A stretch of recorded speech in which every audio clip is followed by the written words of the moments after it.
ನಮಸ್ಕಾರ. ವಿಶ್ವವಾಣಿ ಹೆಲ್ತ್ ಚಾನೆಲ್ನ ಆರೋಗ್ಯಕ್ಕಾಗಿ ಆಯುರ್ವೇದ ಕಾರ್ಯಕ್ರಮಕ್ಕೆ ನಿಮಗೆಲ್ಲ ಆತ್ಮೀಯವಾದ ಸ್ವಾಗತ. ನಾನು ರೂಪಾ ಗುರುರಾಜ್. ಇಂದಿನ ಕಾರ್ಯಕ್ರಮದಲ್ಲಿ ನಮ್ಮ ಜೊತೆ ಡಾಕ್ಟರ್ ಮಲ್ಲಿಕಾರ್ಜುನ್ ಡಂಬಳ ಅವರಿದ್ದಾರೆ. ಅವ್ರಿಗೂ ಕೂಡ ನಮಸ್ಕಾರಗಳನ್ನ ತಿಳಿಸ್ತಾ ಹೈಪೋಥೈರಾಯ್ಡ್ ಬಗ್ಗೆ ನಾವು ಮಾತಾಡ್ತಾ ಇದ್ವಿ. ಹೈಪೋಥೈರಾಯ್ಡ್ ಯಾಕೆ ಬರುತ್ತೆ, ಮತ್ತೆ ಅದಕ್ಕೆ ಯಾವ ರೀತಿಯ ಪರಿಹಾರವನ್ನ ಆಯುರ್ವೇದದಲ್ಲಿ ನಾವು ಕಂಡುಕೊಳ್ಬಹುದು ಅನ್ನುವಂಥ ವಿಚಾರದ ಬಗ್ಗೆ ಗಮನ ಹರಿಸ್ತಾ ಇದ್ವಿ.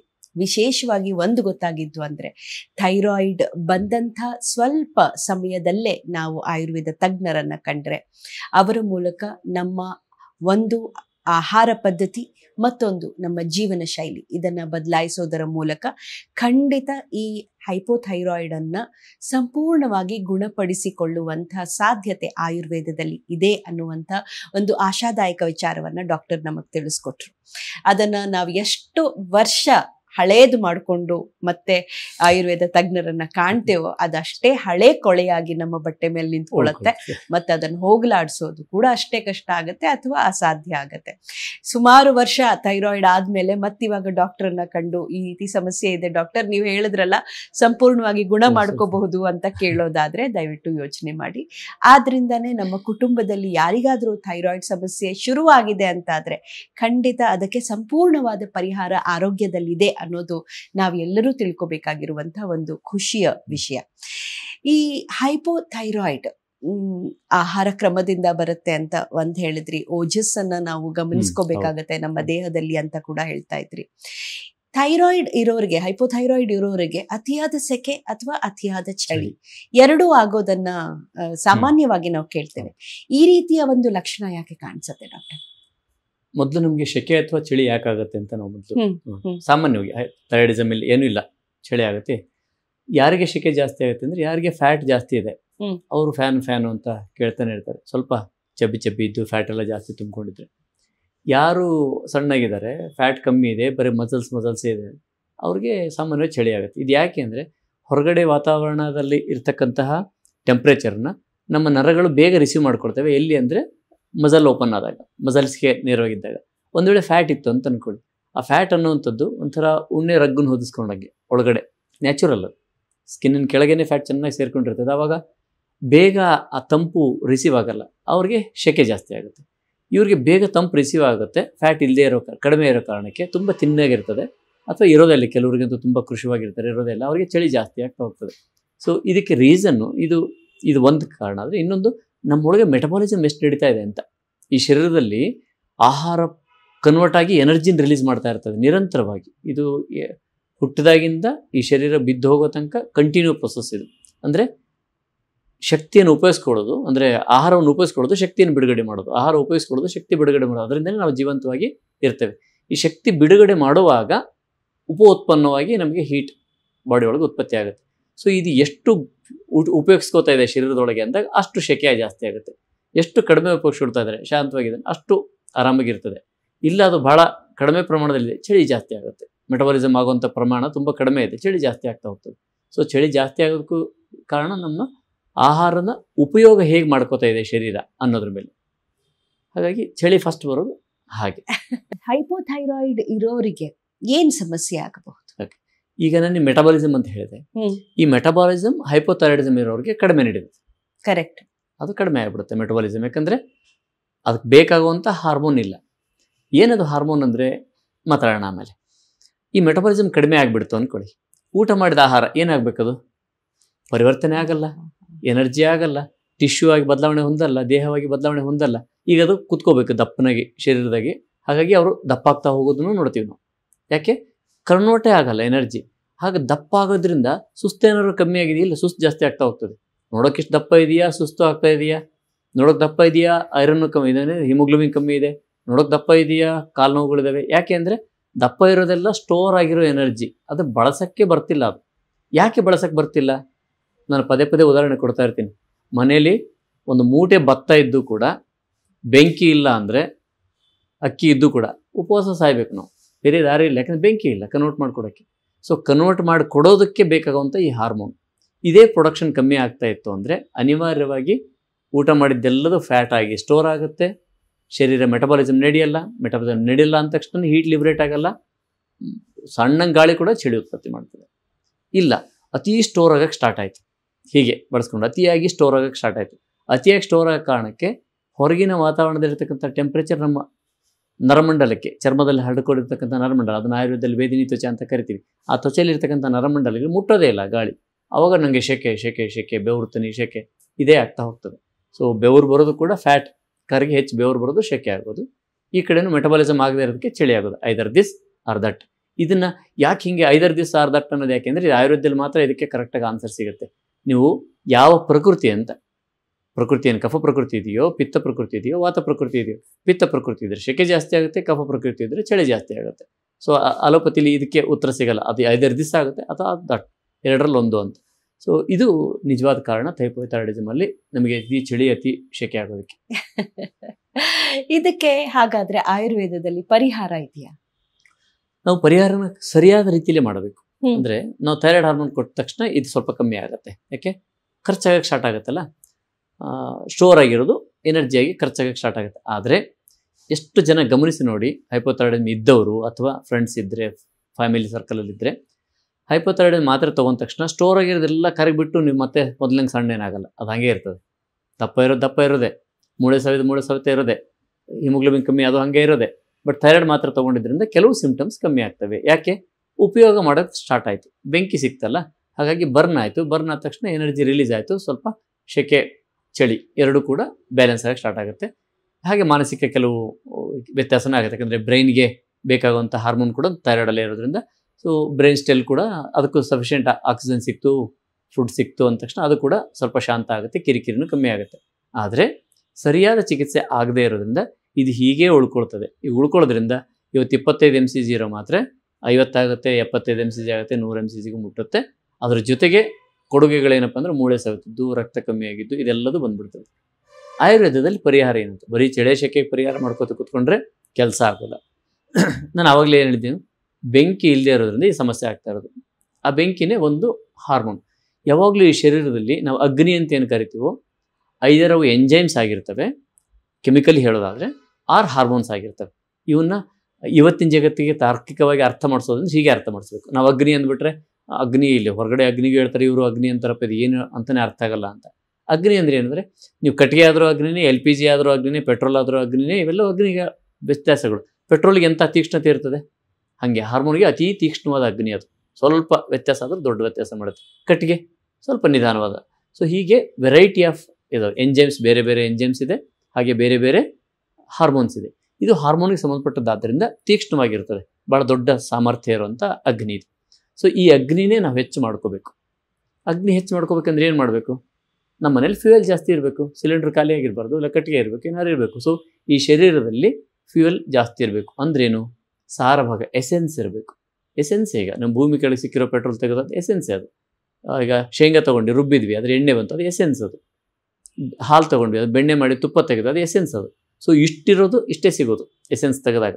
ಸೊ ಆ ರೀತಿ ನಾವು ಊಟ ಮಾಡಿದ್ರಲ್ಲಿ ಎಸೆನ್ಸ್ ಆಫ್ ಎಸೆನ್ಸ್ ತೆಗೆದ್ರೆ ಅಗ್ನಿ ಇಷ್ಟು ಸಿಗ್ತದೆ. ಈಗ ನಾವು ಅಗ್ನಿ ಎಲ್ಲಿಂದ ತರಬೇಕು? ಒಳ್ಳೆ ಕಟ್ಟಿಗೆ ಹಾಕಿದರೆ ಚೆನ್ನಾಗಿ ಬೆಂಕಿ ಉರಿತದೆ. ನಾನು ಹುಳುಕ್ ಹತ್ತಿರೋವಂಥ ಕಟ್ಟಿಗೆ, ಹಿಂದೆ ಬಿದ್ದಿರೋವಂಥ ಕಟ್ಟಿಗೆ, ನಿನ್ನೆ ಮೊನ್ನೆ ಅಂದರೆ ಯಾವತ್ತಿಂದೋ ಕಟ್ಟಿಗೆ ಅಂದರೆ ಊಟನೇ, ಅದನ್ನು ಹಾಕಿದರೆ ಎಲ್ಲಿಂದ ಬೆಂಕಿ ಕೊಡೋದು ಸಾಧ್ಯ? ನಾನು ನಿನ್ನೆ ಆಹಾರ ತಿಂತೀನಿ, ಅದರಲ್ಲಿ ಏನೋ ಹೆಲ್ದಿ ಬ್ಯಾಕ್ಟೀರಿಯಾಗಳು ಸಿಗುತ್ತೆ, ಇನ್ನೂ ಕಥೆಗಳನ್ನ ಹೇಳ್ಕೊಂಡು ನಾವು ದೋಸೆ ತಿಂದೆ, ಇಡ್ಲಿ ತಿಂದೆ, ಹಿಂದಿನ ತಿಂದೆ, ಹೀಗೆ ಮಾಡ್ತಾ ಹೋದ್ರೆ, ಹಿಂದಿನ ದಿನದ ಆಹಾರಗಳನ್ನು ತಿಂತ ಹೋದರೆ ಈ ಅಗ್ನಿಗೆ ಕಟ್ಟಿಗೆನ ಹಾಕಲ್ಲ ಅಂತ. ಹುಳುಕು ಬಿದ್ದಿರೋಂಥ ಅಥವಾ ಪೌಡ್ರ್ ಆಗಿರೋಂಥ ಕಟ್ಟಿಗೆ ಹಾಕಿದರೆ ಬೆಂಕಿ ಹೆಂಗೆ ಉರಿತದೆ? ಸರಿಯಾದ ಕಟ್ಟಿಗೆ ಹಾಕಿದರೆ ಬೆಂಕಿ ಉರಿತದಪ್ಪ. ನೀವು ಯಾವ ಕಟ್ಟಿಗೆ ಹಾಕಿದರೆ, ನುಗ್ಗೆ ಕಟ್ಟಿಗೆ ಹಾಕಿದರೆ ಒಂದು ಸ್ವಲ್ಪ ಬರೋಂದು ಹೋಗುತ್ತೆ. ಅದೇ ಟೀ ಕುಡ್ಡನೋ ಅಥವಾ ಶ್ರೀಗಂಧದ ಕಟ್ಟಿಗೆನ ಹಾಕಿ ನಿಧಾನಕ್ಕೆ ಚೆನ್ನಾಗಿ ಕೆಚ್ಚು ಬರೋ ತನಕ ಚೆನ್ನಾಗಿ ಬೆಂಕಿ ಕಾವು ಕೊಡ್ತದೆ, ಹೌದಾ? ಆ ರೀತಿ ಆಹಾರವನ್ನು ಕೊಟ್ಟರು ಮಾತ್ರ ನೀವು ಅಗ್ನಿಗೆ ಊಟವನ್ನು ಕೊಟ್ಟಂಗೆ. ಅಗ್ನಿಗೆ ಯಾವಾಗ ಸರಿಯಾಗಿ ಊಟ ಕೊಟ್ಟುವೋ ಆವಾಗ ಮಾತ್ರ ಇದನ್ನು ಸಂಪೂರ್ಣವಾಗಿ ಪರಿಹಾರ ಮಾಡಬೇಕು. ಸೊ ಅಗ್ನಿಗೂ ಊಟ ಕೊಡಬೇಕಂದ್ರೆ ಹೌದು, ಇದು ಎರಡು ರೀತಿ ಡ್ಯೂಯಲ್ ಕೆಲಸ ಮಾಡುತ್ತೆ. ಯಾವ ಅಗ್ನಿ ಇದೆಯಲ್ಲ, ಚೆನ್ನಾಗಿ ಬಂದಿರೋ ಹಸಿವು, ಯಾವ ಹಸಿವು ಇದೆಯೋ ಅದಕ್ಕೆ ಊಟ ಕೊಟ್ಟರೆ ಅದೇನು ಮಾಡುತ್ತೆ ಅಂದರೆ ಶರೀರ ಪೋಷಣೆಗೆ ಒಂದಷ್ಟು ಆಹಾರವನ್ನು ಕಳಿಸುತ್ತೆ, ಇನ್ನೊಂದಷ್ಟು ಆಹಾರವನ್ನು ತಾನು ಮತ್ತೆ ಬೆಳಿಬೇಕಲ್ಲ. ಬೆಳಗ್ಗೆ ತಿಂದ ಮಧ್ಯಾಹ್ನಕ್ಕೆ ಮತ್ತೆ ಬಿಸಿ ಕೊಡಬೇಕಲ್ಲ, ತಾನೊಂದಷ್ಟು ಉಪಯೋಗಿಸ್ಕೊಂಡು ಮತ್ತೆ ಅಗ್ನಿ ಆಗುತ್ತೆ.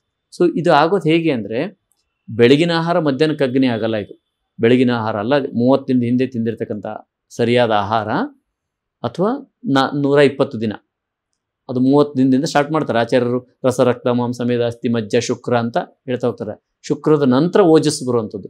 ಸೊ 4 ತಿಂಗಳು, ಆಲ್ಮೋಸ್ಟ್ 120 ದಿನ ಆ ನಂತರ ಇದು ಓಜಸ್ಸಾಗಿ ಪರಿವರ್ತನೆ ಹೊಂದ್ತಾ ಇರ್ತದೆ. ಈ ಓಜಸ್ಸಾಗಿ ಪರಿವರ್ತನೆ ಹೊಂದಿದ ಅಗ್ನಿ ನಮಗೆ ಹಸಿವು ಕೊಡೋದು. ಹಸಿವನೇನು ಈಗ ಊಟ ಮಾಡಿದ ಅಗ್ನಿ ಇಮಿಡಿಯೇಟ್ ಕೊಡ್ತದ? ಹಾಲು ಹಾಕಿ ದೀಪ ಹಚ್ಚಕ್ಕಾಗಲ್ಲ, ತುಪ್ಪ ಹಾಕಿನೇ ದೀಪ ಹಚ್ಚೋದು. ಹಾಗಾಗಿ ಹಾಲಿನಿಂದ ದೀಪ ಹಚ್ಚಕ್ಕಾಗಲ್ಲ. ಹಾಲು ಕುಡಿದ್ಬಿಟ್ರೆ ಈಗ ದೀಪ ಬರ್ತದೆ? ಇಲ್ಲ, ಅದು ತುಪ್ಪ ಆದರೆ ದೀಪ ಹಚ್ಬೋದು. ಹಾಗೆ ಅಗ್ನಿ ಬರಬೇಕು ಅಂದರೆ ಅದಷ್ಟು ಕಾಲಾವಕಾಶ. ಸೊ ಇವತ್ತು ನಮಗೆ ಚೆನ್ನಾಗಿರ್ಬೇಕಂದ್ರೆ ಇನ್ನು 120 ದಿನದ ಹಿಂದೆ ಏನೇನು ಊಟ ಮಾಡ್ಕೊಂಡಿದ್ವು ಅದು ಇವತ್ತಿಗೆ ಊಟಕ್ಕೆ ನಮಗೆ ಸಿಗ್ತದೆ.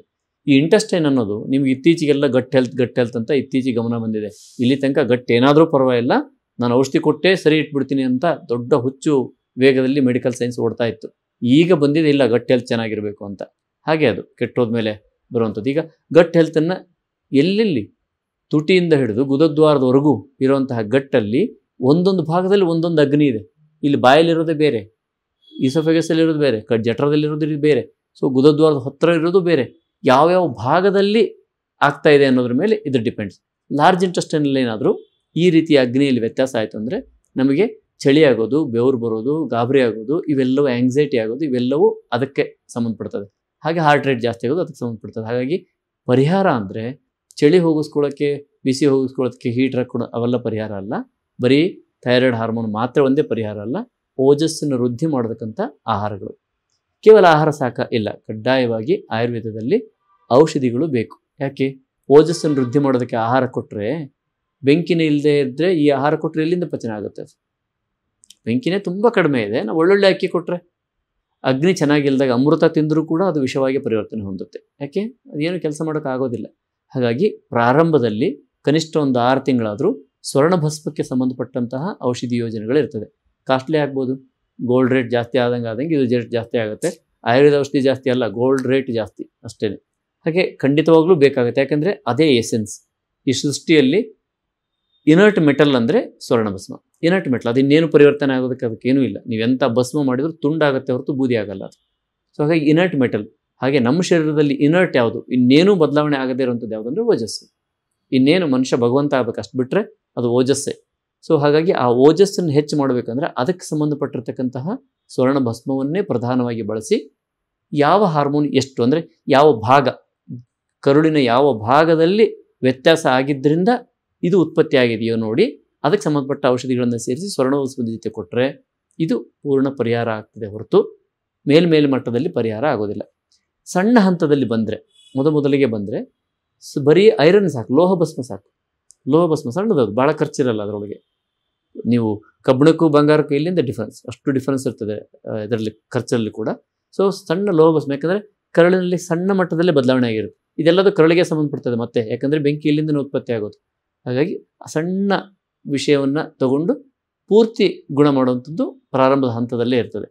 ಇಲ್ಲ ಹಿಂದಿನ ತಾಯಿಯಿಂದ ಇತ್ತು ಅಲ್ಲಿಂದ ಇತ್ತು ಅಂದರೆ ಮತ್ತೆ ಅಗೇನ್ ಸ್ವರ್ಣಭಸ್ಮದಿಂದ ಪ್ರಾರಂಭ ಆಗ್ತದೆ. ಹಾಗಾಗಿ ಈ ರೀತಿಯ ಔಷಧಿಗಳು ಮತ್ತು ಕಡ್ಡಾಯವಾಗಿ ಅಡುಗೆ ಮನೆ ಇದೆರಡನ್ನು ಮಾಡ್ಕೊಂಡ್ರೆ ಮಾತ್ರ ಪೂರ್ತಿ ಇದಕ್ಕೆ ಪರಿಹಾರ ಪರ್ಮನೆಂಟ್. ಮತ್ತೇನು ಮತ್ತೆ ಮೂಳೆ ಸವಿತಾದಿದೆ ಇಲ್ಲ, ಎಂಥದ್ದು ಇರಲ್ಲ. ಮತ್ತು ಹಾರ್ಮೋನ್ ಮಾತ್ರ ಬೇಕಾ? ಜೊತೆಗೇ ಬೇಕು. ಎಷ್ಟು ದಿನ ಬೇಕು? ಅದನ್ನು ಕಡಿಮೆ ಆಗ್ತಾ ತಾನೇ ಬಿಡ್ತೇವೆ. ಮತ್ತು ನಾವೇ ಬಿಡಿಸ್ತೀವಿ ಕೂಡ, ಕಡಿಮೆ ಮಾಡ್ಕೊಂಡು ಬರ್ತೀವಿ ಅದನ್ನು. 100 mg ಇದ್ದರೆ 100 mcg ಇದ್ದರೆ 75 ತಂದು 67.5 ತಂದು 50 ತಂದು ಹಾಗೆ ತಾವೇ ಕಡಿಮೆ ಮಾಡ್ತೀವಿ. ಇದು ಪೂರ್ಣ ಪರಿಹಾರದ ವಿಧಾನ. ನಿಜಕ್ಕೂ ಇದನ್ನೆಲ್ಲ ಕೇಳ್ತಾ ಇದ್ರೆ ನಾವು ಎಲ್ಲದಕ್ಕೂ ಕೂಡ ಪರಿಹಾರ ಅನ್ನೋದು ಆಯುರ್ವೇದದಲ್ಲೇ ಇದೆ. ನಾವದನ್ನ ಸಮಾಧಾನವಾಗಿ ಕೇಳಿ ತಿಳ್ಕೊಂಡು ಮತ್ತದನ್ನ ಜೀವನದಲ್ಲಿ ಅಳವಡಿಸ್ಕೊಳ್ಳುವಂತಹ ಒಂದು ಸಮಾಧಾನ, ಶಿಸ್ತು ಎರಡೂ ನಮಗಿದ್ದಾಗ ಇವತ್ತು ಅದರದೇ ಕೊರತೆ.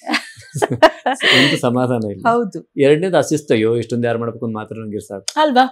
ಅದರಿಂದ ಮುಂದೇನಾಗುತ್ತೆ ಅನ್ನೋದು ಗೊತ್ತಿದ್ರೆ ಆ ಸಮಾಧಾನ ತಂದ್ಕೋಬಹುದು. ಹೌದು ಹೌದು ಹೌದು ಡಾಕ್ಟರ್. ಜೊತೆಗೆ ಈ ಥೈರಾಯ್ಡ್ ಇರೋರಿಗೆ ಆಕ್ಟಿವಿಟಿ ಲೆವೆಲ್ ಬಹಳ ಕಡಿಮೆ ಇರುತ್ತೆ, ಎನರ್ಜಿ ಆಗಲ್ಲ, ನಿದ್ದೆ ಮಂಪರು ಸ್ಥಿತಿಯಲ್ಲಿರ್ತಾರೆ ಅನ್ನುವಂತ ಒಂದು. ನಾನು ನೋಡಿದ್ದೀನಿ ಕ್ಲಾಸ್ ಮಾಡೋರು ಹೀಗೆ ತೋರಿಸ್ತಾರೆ. ಕ್ಲಾಸ್ ಮಾಡೋರು ನಿಂತ್ಕೊಂಡು ಪಾಠ ಮಾಡೋಂಥ ಮೇಡಮ್ ಹೀಗೆ ನಿದ್ದೆ ಬರುತ್ತೆ ಅವ್ರಿಗೆ. ತಂತಾನೆ ಕಣ್ಣು ಮುಚ್ಕೊಳ್ಳುವಂಥದ್ದು. ಆಕ್ಟಿವಿಟಿ ಕಡಿಮೆ ಅಂದರೆ ಒಳಗಿನಿಂದ ಶಕ್ತಿ ಬಿಡುಗಡೆನೇ ಆಗೋಲ್ಲ.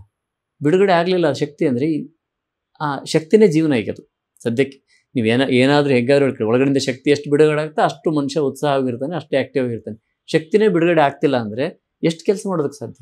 ಎದ್ದೋದ್ರೆ ಆಯಾಸ, ನಡೆದ್ರೆ ಆಯಾಸ, ಮೆಟ್ಲತ್ತಿದ್ರೆ ಆಯಾಸ, ಕೂತ್ಕೊಂಡಿದ್ರೆ ಸುಮ್ಮನೆ ನಿದ್ದೆ ಮಾಡ್ತಾ ಇದ್ರು ಮತ್ತೆ ನಿದ್ದೆ ಮಾಡೋದ್ರಿಂದ ಮತ್ತೆ ದಪ್ಪ ಆಗುತ್ತೆ ಶರೀರ, ಮತ್ತು ಇದೇ ಪ್ರೋಸೆಸ್. ಅಲ್ಟಿಮೇಟ್ಲಿ ಅಗ್ನಿ ಒಂದು ಸರಿ ಮಾಡದೆ ಹೊರತು ಇಲ್ಲಿ ಬೇರೆ ದಾರಿನೇ ಇಲ್ಲ. ಇದು ಅಗ್ನಿ ಮೇಲ್ಮಟ್ಟದ ಅಗ್ನಿ ಅಲ್ಲ, ತುಂಬ ಕೋರ್ ಅಂದರೆ ಕಲ್ಲಿದ್ದಿನಂತ ಬೆಚ್ಚಿ ಕೊಡುವಂಥ ಬೆಂಕಿ ಅಂತ ಸರಿ ಮಾಡಿದರೆ ಮಾತ್ರ ಈ ಎನರ್ಜಿ ಹೊರಗಾಗುತ್ತೆ. ಸ್ಟೋರ್ ಇರ್ತದೆ ಬಾಡಿ ಒಳಗೆ, ನಮ್ಮ ಮೂಟೆಗಟ್ಟಲೆ ಅಕ್ಕಿ ಇರ್ತದೆ, ಬೆಂಕಿ ಇಲ್ಲ. ಮೂಟೆಗಟ್ಟಲೆ ಶರೀರದಲ್ಲಿ ಫ್ಯಾಟ್ ಅಂದರೆ ಏನದು, ಎನರ್ಜಿನೇ ಸ್ಟೋರ್ ಆಗಿರ್ತದೆ. ಖರ್ಚಾಗಿ ಎನರ್ಜಿ ಬಿಡುಗಡೆ ಮಾಡಿ ನನ್ನ ಶಕ್ತಿ ಕೊಡಬೇಕಲ್ಲ, ಕೊಡಲ್ಲ, ಅದು ಸಮಸ್ಯೆ. ನಿಜಕ್ಕೂ ಒಂದೊಂದೇ ವಿಷಯ ತಿಳಿತಾ ಇದ್ದ ಹಾಗೆ ಥೈರಾಯ್ಡ್ ಬಗ್ಗೆ ಒಂದು ನಮಗೆ ಗೊತ್ತಾಗೋದೇನು ಅಂದರೆ, ನಮ್ಮ ಶರೀರ ಅನ್ನೋದನ್ನು ನಾವು ಹೆಚ್ಚು ಅರಿತುಕೊಂಡಷ್ಟು, ನಮ್ಮೊಳಗೆ ನಾವು ಇಣುಕು ನೋಡಿದಷ್ಟು ಅದರ ಪರಿಹಾರಗಳು ಕೂಡ ಅಲ್ಲೇ ನಮಗೆ ಸಿಗ್ತಾ ಹೋಗುತ್ತೆ. ಅದಕ್ಕಾಗಿ ನಮ್ಮದೇ ದೇಸಿ ಆಯುರ್ವೇದದ ಜ್ಞಾನ ನಾವು ಬೆಳೆಸ್ಕೊಳ್ಬೇಕು. ಇದು ಬರೀ ಒಂದು ಕಾಯಿಲೆಗೆ ಲಕ್ಷಣ ಅಥವಾ ಪರಿಹಾರವಾಗಿ ಅಲ್ಲ, ಆದರೆ ನಮ್ಮ ಜೀವನ ಕ್ರಮವಾಗಿ ಆಯುರ್ವೇದದಲ್ಲಿ ಅದೆಷ್ಟೊಂದು ವಿಷಯಗಳಿದೆ. ಅದನ್ನು ನಾವು ತಿಳ್ಕೊಳ್ತಾ ಹೋದಾಗ, ಅದನ್ನು ಒಂದು ಜೀವನ ಮೌಲ್ಯವಾಗಿ ಸ್ವೀಕರಿಸಿದಾಗ ಬಹುಶಃ ನಾವು ಒಂದು ಆರೋಗ್ಯಯುತ ಜೀವನದತ್ತ ಮತ್ತೆ ಇವತ್ತಿನ ಎಂಥದೇ ಧಾವಂತದ ಬದುಕಿನಲ್ಲೂ ಕೂಡ ಒಂದು ಸಮಾಧಾನಕರ ಮತ್ತೆ ಸಂತೃಪ್ತಿಕರ ಬದುಕಿನ ಕಡೆಗೆ ನಾವು ಹೆಜ್ಜೆ ಹಾಕ್ಬೋದು. ಅದಕ್ಕಾಗಿ ನಾವು ಮಾಡಬೇಕಾಗಿರೋದಿಷ್ಟೇ, ಸ್ವಲ್ಪ ಸಮಯವನ್ನ ಕೊಟ್ಟು ಆಯುರ್ವೇದ ಜ್ಞಾನವನ್ನು ಬೆಳೆಸ್ಕೊಂಡು ಇಂತಹ ಆಯುರ್ವೇದ ಡಾಕ್ಟರ್ಗಳನ್ನು ಸಂಪರ್ಕಿಸಿ ನಮಗಿರುವಂಥ ಅದು ಯಾವುದೇ ಲಕ್ಷಣಗಳಾಗಬಹುದು ಅದು ಏನು ಅಂತ ಮೊದಲು ತಿಳ್ಕೊಂಡು ಅದಕ್ಕೆ ನಮ್ಮ ಅಡಿಗೆ ಮನೆಯಿಂದನೇ ಪರಿಹಾರ ಇದೆ. ನಾವಿದಕ್ಕೆ ಸಾವಿರಾರು ರೂಪಾಯಿ ಖರ್ಚು ಮಾಡಿ ಅಥವಾ ಹಾಸ್ಪಿಟಲ್ಗಳಿಗೆ ಹೋಗಿ ಮತ್ತೇನೋ ಮಾಡಿಸ್ಕೊಳ್ಳೋದಕ್ಕಿಂತ ನಮ್ಮದೇ ಅಡಿಗೆ ಮನೆಯಲ್ಲಿ ಸಿಗುವಂಥ ಪರಿಹಾರಗಳನ್ನು ದಿನನಿತ್ಯ ಸ್ವಲ್ಪವಾಗಿ ಅಳವಡಿಸ್ಕೊಳ್ತಾ ಬಂದಾಗ ನಿಜಕ್ಕೂ ಒಂದು ಆರೋಗ್ಯಯುತ ಜೀವನದೆಡೆಗೆ ನಾವು ಹೆಜ್ಜೆ ಹಾಕ್ತಾ ಇರ್ತೇವೆ. ನಮಗೆ ಅಥವಾ ನಮ್ಮ ಕುಟುಂಬಕ್ಕೆ ಕೊಡಬಹುದಾದಂಥ ಒಂದು ದೊಡ್ಡ ಉಡುಗೊರೆ ಇದು ಅಂತ ನಾನು ಅನ್ಕೋತೇನೆ. ಇದು ದುಡ್ಡು, ಕಾಸು, ಚಿನ್ನ, ಒಡವೆ ಎಲ್ಲಕ್ಕಿಂತ ಮಹತ್ವದ್ದು ನಾವು ನಮಗೆ ಮತ್ತೆ ಕುಟುಂಬಕ್ಕೆ ಕೊಡಬಹುದಾದಂಥ ಆರೋಗ್ಯದ ಒಂದು ಕೊಡುಗೆ. ಇದನ್ನು ಕೊಡುವಲ್ಲಿ ಡಾಕ್ಟರ್ ಮಲ್ಲಿಕಾರ್ಜುನ ಡಂಬಳರಂಥ ಅನೇಕ ಡಾಕ್ಟರ್ಗಳು, ಆಯುರ್ವೇದ ಡಾಕ್ಟರ್ಗಳು ನಮಗೆ ಸಹಾಯ ಮಾಡ್ತಿದ್ದಾರೆ. ಅದರ ಪ್ರಯೋಜನ ಪಡ್ಕೊಳ್ಳುವಂಥ ಸಮಯ ಪ್ರಜ್ಞೆ ನಮಗಿರ್ಬೇಕಷ್ಟೆ. ಇಷ್ಟನ್ನು ಹೇಳ್ತಾ ಇವತ್ತಿನ ಕಾರ್ಯಕ್ರಮವನ್ನು ಮುಗಿಸ್ಕೊಡ್ತಾ ಇದ್ದೇನೆ. ಹೈಪೋಥೈರಾಯ್ಡ್ ಬಗ್ಗೆ ಇನ್ನೂ ಸಾಕಷ್ಟು ವಿಷಯಗಳಿದೆ ನಿಮ್ಮ ಜೊತೆ ಹಂಚಿಕೊಳ್ಳಿಕ್ಕಾಗಿ ಮುಂದಿನ ಸಂಚಿಕೆಯಲ್ಲಿ ಖಂಡಿತ ಸಿಗ್ತೇವೆ. ಅಲ್ಲಿವರೆಗೆ ಡಾಕ್ಟರ್ ನಮಸ್ಕಾರ.